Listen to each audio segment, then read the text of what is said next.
Hello everyone. आज का topic है types of IV fluid. Patient की कंडीशन के अकॉर्डिंग आईवी फ्लूइड सेलेक्ट किया जाता है। तो आईवी फ्लूइड तीन टाइप के होते हैं, hypotonic fluid, isotonic fluid and hypertonic fluid. तो first one hypotonic fluid. Hypotonic fluid नाम से ही पता चल रहा है, हाइपोटोनिक फ्लूइड वो फ्लूइड होते हैं जिसकी ऑस्मोलरिटी ब्लड से कम होती है, लोअर ऑस्मोलरिटी देन ब्लड, उन्हें हाइपोटोनिक फ्लूइड कहते हैं। मैकेनिज्म ऑफ एक्शन क्या होता है हाइपोटोनिक फ्लूइड का? Water moves from extra cellular to intracellular. ये फ्लूइड वाटर को मूव करते हैं एक्स्ट्रा सेलुलर से इंट्रासेलुलर की तरफ। इसके एग्जांपल्स होते हैं हाइपोटोनिक फ्लूइड के 0.45% saline, 0.225% saline, 0.33% saline, 5% dextrose in H2O, 5% dextrose in water.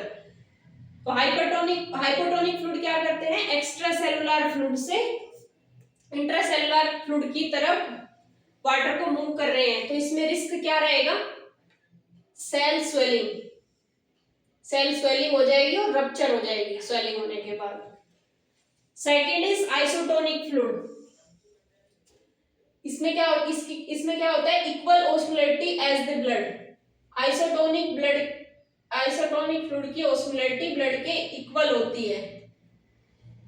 इसका मैकेनिज्म ऑफ एक्शन है वाटर इक्वली ट्रांसफर होता है in and out of the cell के अंदर और बाहर इक्वली ट्रांसफर होता है और ऑस्मोलरिटी इक्वल होती है, ब्लड के इक्वल होती है। इसके एग्जांपल होते हैं 0.9% normal saline, RL Ringer lactate, 5% dextrose in water. इसमें रिस्क रहता है आइसोटोनिक फ्लूइड में, फ्लूइड ओवरलोड के चांसेस होते हैं क्योंकि इक्वली जा रहा है इंट्रासेलुलर एक्स्ट्रासेलुलर में, तो फ्लूइड ओवरलोड के चांसेस रहते हैं इनमें, और 5% डेक्सट्रोज की वजह से ग्लूकोज भी बढ़ने के चांसेस रहते हैं ब्लड में। Third is hypertonic fluid. Hypertonic fluid ऐसे फ्लूइड जिनकी ऑस्मोलरिटी ब्लड से ज्यादा होती है, higher osmolarity than the blood, that is hypertonic fluid. ये क्या करते हैं? Water moves from intracellular to extracellular. ये वाटर को मूव कराते हैं इंट्रासेलुलर स्पेस से एक्स्ट्रासेलुलर स्पेस की तरफ। तो क्या होता है इसमें? इसके एग्जांपल होते हैं 3% saline, dextrose 10% in water, dextrose 5% in 0.9% normal saline. इसमें रिस्क क्या होता है? जब इंट्रासेलुलर से एक्स्ट्रासेलुलर की तरफ मूव करेगा वाटर, तो क्या होगा?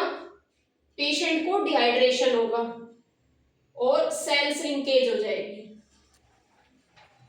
ये टॉपिक था, इंपोर्टेंट टॉपिक है। तो इसमें पूछा जाता है, कोई भी फ्लूइड दे दिया जाएगा और ये पूछा जाएगा ये कौन से टाइप का फ्लूइड है, हाइपरटोनिक है, आइसोटोनिक है, हाइपरटोनिक है। ये मैकेनिज्म ऑफ एक्शन पूछ लिया जाएगा। आइसोटोनिक फ्लूइड में हाइपरटोनिक फ्लूइड में वाटर मूव करता है इंट्रासेलुलर से एक्स्ट्रा की तरफ या एक्स्ट्रासेलुलर से इंट्रासेलुलर की तरफ, या मैकेनिज्म ऑफ एक्शन पूछ लिया जाता है, या हाइपरटोनिक फ्लूइड के एग्जांपल पूछ लिए जाते हैं। मिक्स एग्जांपल दे दिए जाते हैं, इसमें सेलेक्ट करो कौन सा हाइपरटोनिक फ्लूइड का एग्जांपल होता है। या रिस्क पूछ लिया जाता है, एक पेशेंट है उसको हाइपरटोनिक फ्लूइड चल रहा है तो उसमें क्या रिस्क बनेगा, तो उसमें डिहाइड्रेशन हो सकता है पेशेंट को। ठीक है, क्वेरी हो तो मैसेज करना, क्वेश्चन समझ में आ गया हो तो लाइक करना। बाय।